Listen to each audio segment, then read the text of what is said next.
What happens if I don't make enough money to tip out the club that night? This is a very unfortunate circumstance and factor of working in clubs. This is called going negative. We pay a fee to work every night. So, and that can vary from club to club or what time you start your shift. If I pay the house $50 that night, I have to make $50 from selling dances or VIPs so that I can pay myself back, right?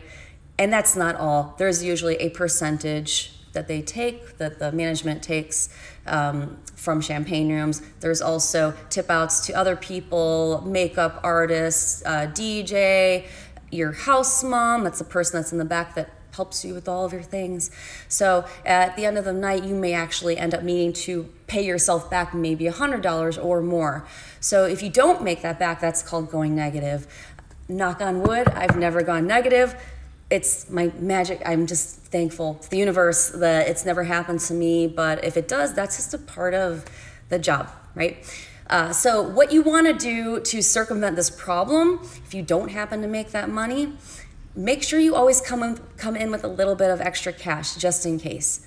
It could be a slow night and you don't want to have to like owe the house when you come back in. Just pay it right then and there. And then when you come in for your next shift, you're at zero again, and then you can see what you can improve on so that you don't end up in the same situation the following shift.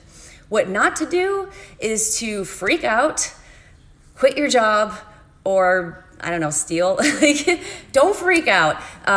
This is a game of averages, this job. So you may have a night where you're making stacks upon stacks, and then you're gonna have a night where you're in the negative. So that is averaging out. Those two things will cancel each other out, and then you can come to figuring out your shift average, pretty much. Once you know that, these types of losses like going negative aren't such a big deal because you know that if you play the game 5 or 6 more times, you're gonna be ahead, right? And you know that if the next 2 shifts come out to be your average, you'll pay yourself back a little bit of what you lost. But always factor this in. So as a dancer, you always want to factor in what your potential losses or your expenses are of the job, and this is just one of them that you might go negative.